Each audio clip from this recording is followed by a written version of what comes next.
Hey, what's going on, everyone? Welcome back to the channel. That time of weekend, everybody's favorite segment, the MLB Power Rankings. And guys, I am fired up because last week's Power Rankings was probably the best video that this channel has ever seen. We got over 3,000 views, over 100 likes, and we are well on our way to the 1,500 subscriber goal that I set for the end of the season. Only 10% of the people that watched that view were subscribers. So if that wasn't you and you are somehow back here again, so please smash that subscriber button. If we hit 1,500 by the end of the season, we still got a month and a half before that happens. I am going to be giving away a hat. We give away a couple already this season, and I look forward to doing that. So I hope we can do that. And guys, I'm less than 2 weeks probably from the birth of my first daughter, first kid in general. So that might throw a wrench in things when Power Rankings come out. Maybe that happens on a Sunday, and if that does, guys, I'll put a post or something, but I do plan to keep the videos going. The last month of the season is always intense as well, and the playoffs is always a lot of fun on this channel. So look forward to that. If you're a big fan of baseball, I do Power Rankings every week, every Sunday, right before the Sunday night game. Right this week, it's Houston and Baltimore about to kick things off. We just watched the Mets blow a lead over San Diego to end the games for today. And now we're doing the Power Rankings. So guys, we go through all 30 teams. Let's just jump into it because there's a lot to talk about in this MLB. At the bottom, not a lot to talk about. It's the same team. They're going to be down here the rest of the season. I don't think we can make any arguments that they're going to be out of there. 1-2 against San Fran, 0-3 against division rival Detroit Tigers, 1-5 week. Pretty much what we're going to see from the Chicago White Sox the rest of the way.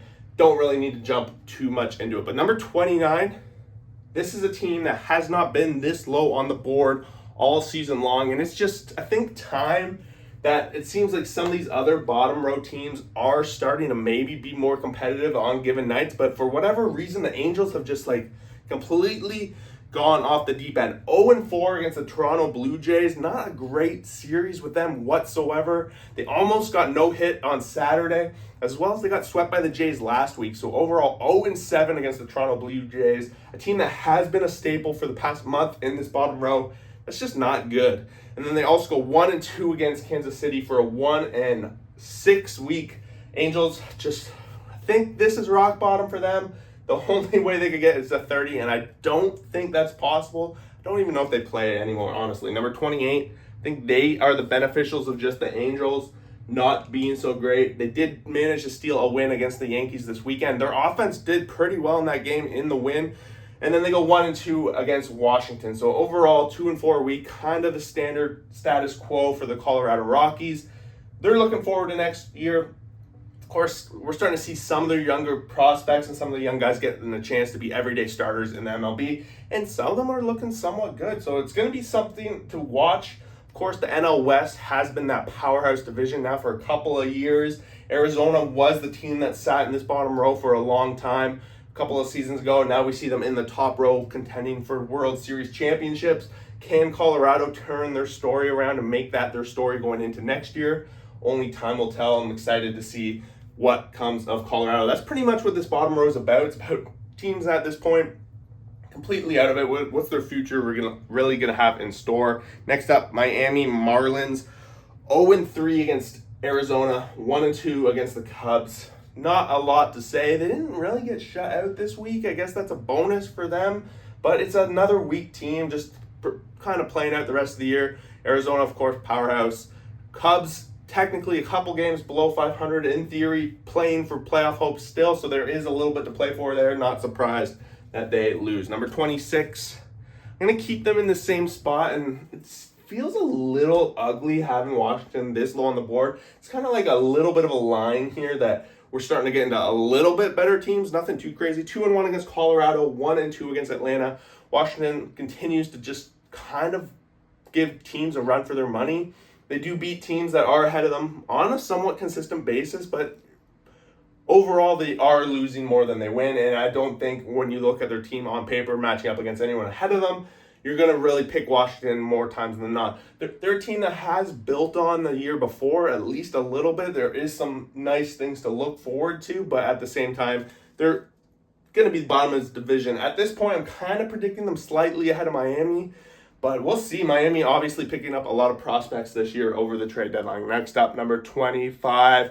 I do keep the Blue Jays in the bottom row. I did consider moving them out this week, but the teams that are ahead of them, they have lost to relatively recently. And I don't know if really I can have their 7 wins against the Angels boost them out of the bottom row, because these other teams also would beat the Angels, in my opinion. These other teams had a little bit better of a summer in general, and the Jays are kind of getting a chance to see what all these trades that it brought in from Houston, all these younger guys, what they are going to be capable of. At the end of the day, the rotation has been what's been carrying Toronto. We saw Francis almost get that no-hitter this week. But the Jays, I got to give them another week. They're going to have another chance maybe to break out of this bottom row, because there are some teams flirting with it. And honestly, these next 3 teams, I think they can jump over. Next up, I do have the Pittsburgh Pirates. I do know the Jays did beat the Pirates in a series, but at the end of the day, the Pirates had other times that they looked a little bit better than the Jays. They did go 3-1 against Cincinnati over this weekend, which in my opinion really put a big damper on the Reds' chances at the playoffs. Had the Pirates not lost, 12 out of 14 games, not even 3 weeks over the past 3 week span, they would have probably been a little bit higher. It was finally a series win for them to beat the Reds this weekend. They did lose to Texas, another team that's been struggling the majority of the season. The Pirates just kind of went on that skid there, and they fell too far down this board. One series win isn't going to be enough to really hold them out of here. And like I said, the Jays did win that big series 4-0. They're on the heels of these guys. This is kind of the spot I'm going to be interested in over the next couple of weeks. Can teams fight out of the bottom row? Who really is this bottom row? If you've been following this channel all season long, number 25 has kind of been a rotating door. No real team has decided that they deserve to stay in the bottom row all season long. But these 4 have been there the whole time. Washington and the Jays have made visits.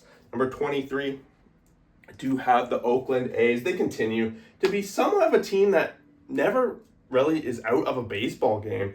And we saw it this weekend, 1-2 against Milwaukee. They did avoid the sweep today against Milwaukee, and there were chances for them to actually win this series against Milwaukee, but it didn't quite go their way. And 2-2 against Tampa Bay, a team that I think over the grand scheme of the season, they're quite on par with, and maybe Tampa just had a little bit of pitching advantage and somehow won a lot of those more low-scoring games. I would like to see you combine Tampa Bay's pitching with Oakland's offense. I think you would have a pretty strong team, so it's pretty exciting. This is a pretty thick area of the board because a lot of these teams are just below 500, and for the most part, you'll be hearing me say it a lot, are quite competitive on the day in and day out. Not a lot of slouches really going for. Number 22, just not a lot that I can say, but Texas, it's been a long season. I think Texas fans are pretty much ready to call it a long season. 2-1 against Texas. They lose over the weekend against Cleveland, another 500 week. It's been pretty much the story of Texas all season long, right? 500 on a good week, and then pretty much sub 500 majority of the weeks, and just slowly playing around 450 to 500 baseball all season long. And then this American League that we've seen so far this year is just not going to be good enough. Sucks because they are the World Series champs, but I know it's just not a lot you can say about them. They've had the injuries that really held them back all season long. So that's sometimes the case in the MLB season. It's a marathon, and if you can't get through it healthily, you're just going to be in for a long season. That's kind of the case here. Number 21 is one of the bigger falls of the week, even though they did win the series at the beginning against the Blue Jays. Just not happy with what I saw against the Pittsburgh Pirates over the weekend. I know that, was it Abbott? One of their starting pitchers as well went out, and it looks like he might be out for the rest of the year as well. So that's a big blow to the Cincinnati Reds, who are in that thick of the Central Division, who had possibilities of making the playoffs. And even if you watched my playoff prediction video 2 weeks ago, I actually had them going into the number 6 seed. They were riding hot. I was starting to build some faith in them. Really regretting that pick right now. And if you ask me today, I'd say they probably have next to no chance of getting in at this point. It's just been a big fall from what they were on that little bit of a hot streak. I think they're 2-8-ish over their last 10, something like that. And a lot of ground to make up now in this wild card. I think they have 4 teams between them and a wild card berth. Number 20, do have the Detroit Tigers. It's been a pretty steady week for them, sweeping the White Sox.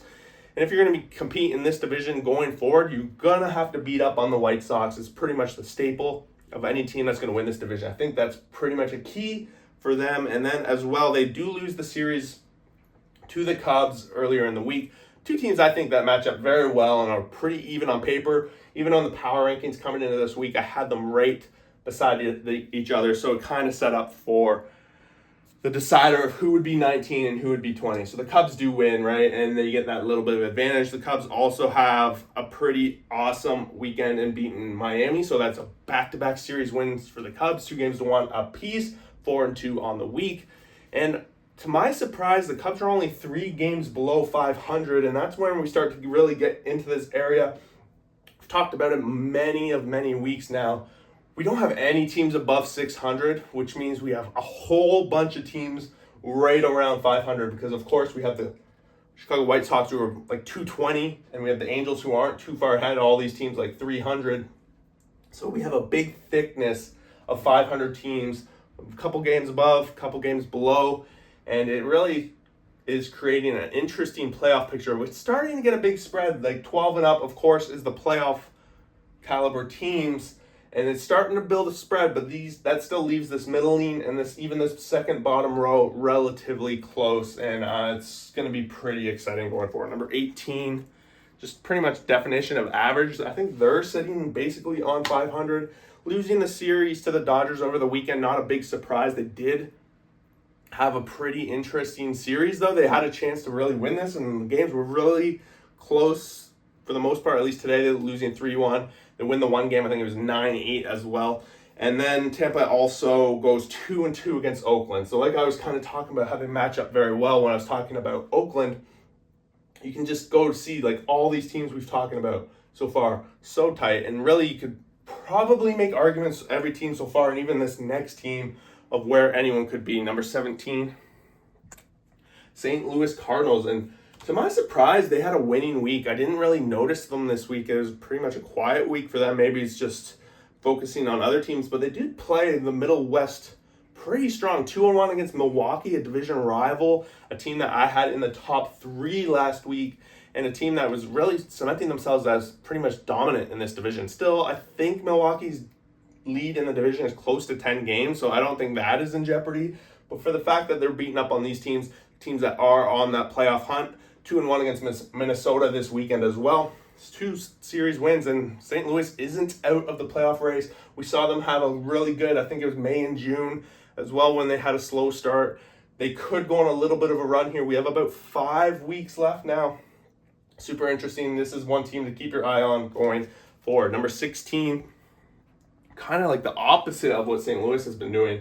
The Seattle Mariners have just been free-falling. Somehow they managed to salvage this week somewhat, beating San Francisco Giants 2-1. They get swept by the Dodgers earlier in the week as well, and coming into this week, it's just been a complete disaster. They did, I think it was just slightly over 2 months ago, they had a 10-game lead in their division, and that's gone, and they're already 4 games down on Houston as well. So it's been a 14-game gap difference. So that is playing into it. I do know they beat San Fran over this weekend, but I still somehow have San Francisco as a little bit higher on this power rankings. I think if it wasn't for some comebacks here and some falling apart, I think San Fran would have walked away with this. 2-1 against the White Sox. Otherwise, in the week, maybe I should have switched these around. Actually, I'm going to, because honestly, going 2-1 against the White Sox, in my opinion, is not good enough to put you ahead of Seattle. Seattle's been struggling, but they still did beat San Fran. San Fran was in this bottom row at least once this season. Seattle at least has been up.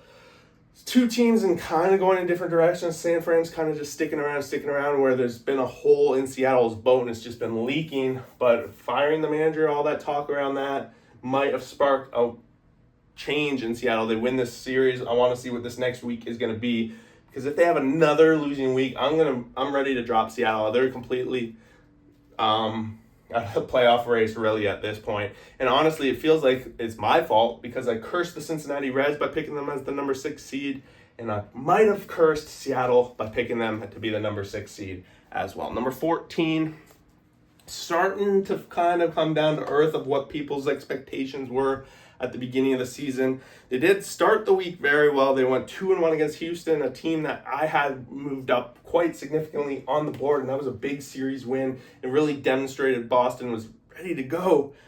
And then we see them go 0-3 against Arizona, a team that I've seen on this board dominate over the past 2 months. So Boston needed to at least take one there, and they're slowly falling further and further behind in this wild card race.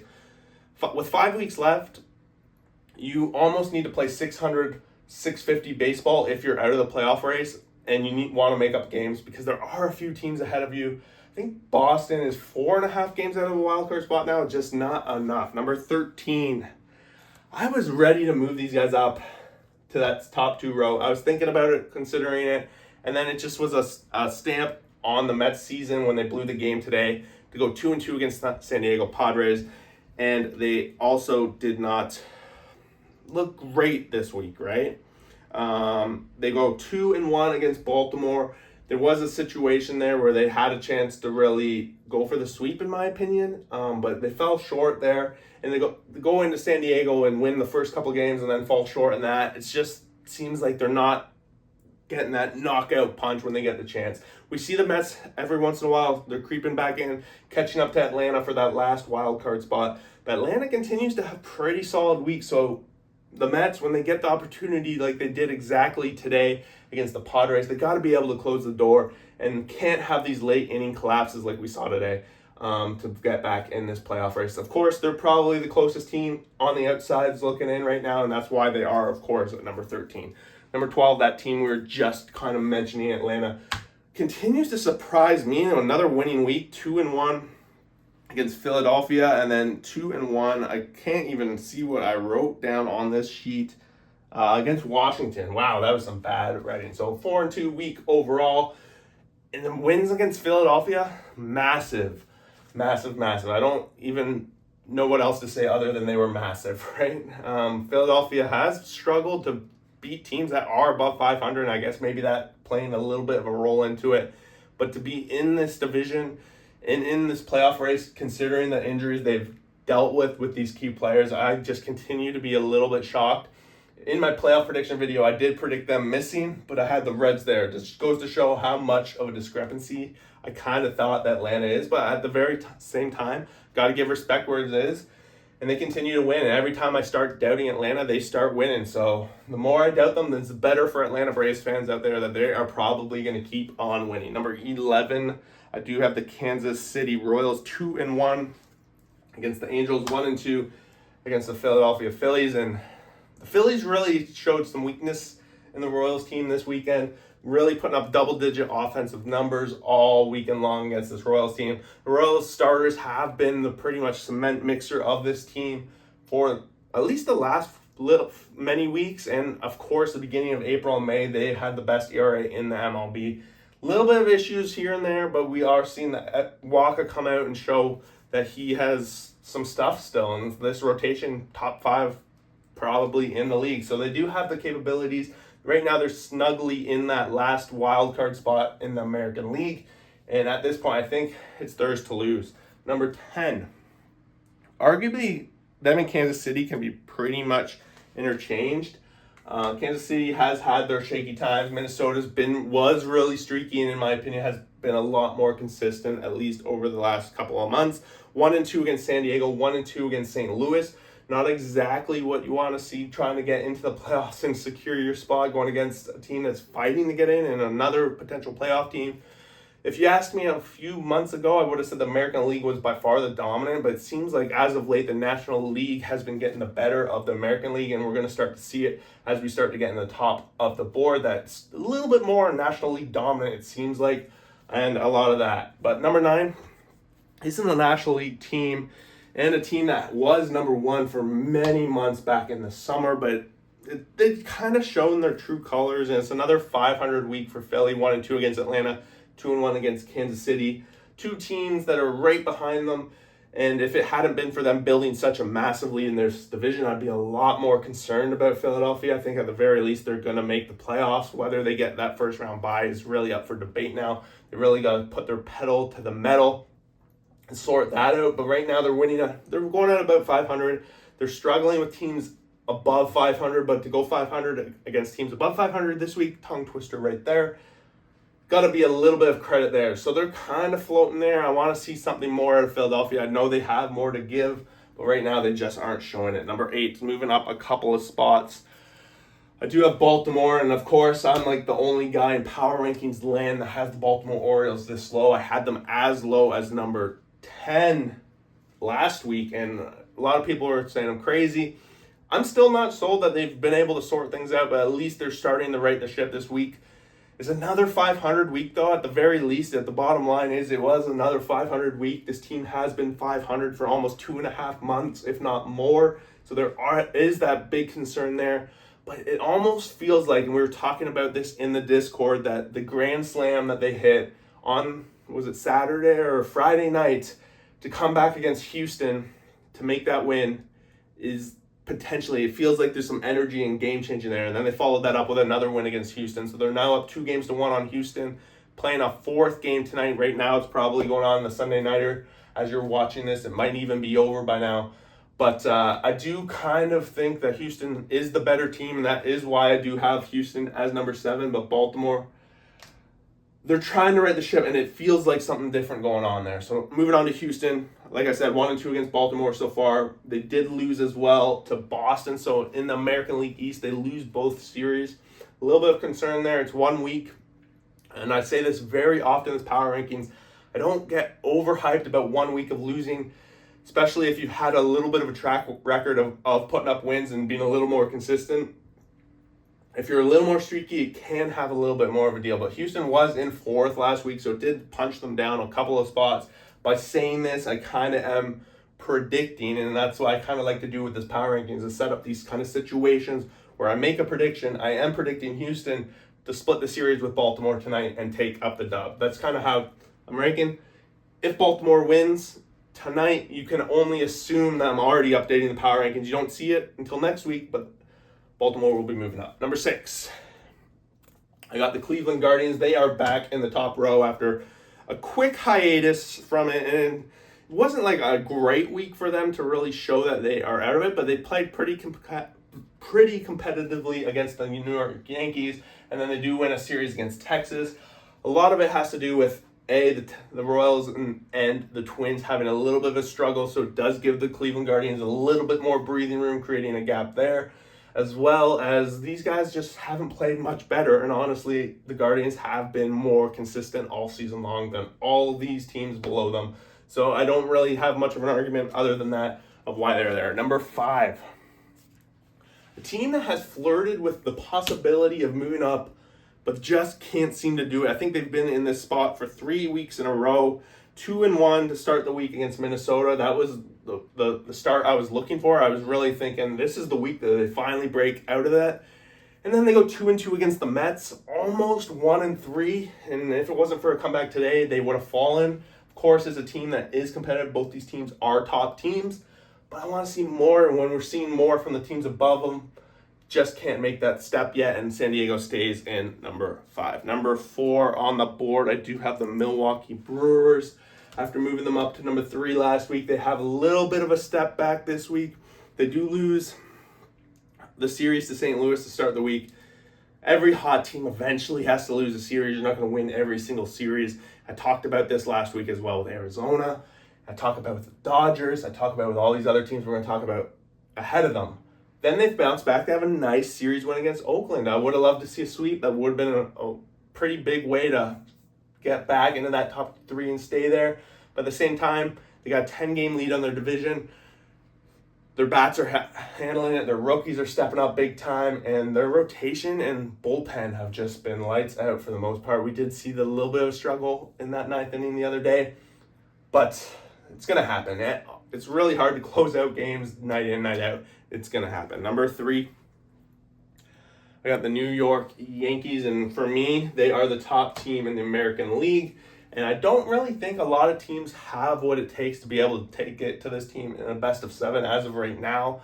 What we're seeing, just Aaron Judge, guys, he has been absolutely monster. I don't think there's anyone in this entire league that is really showing up to him as well as he is for his team. I think MVP is pretty much all but a lock for them.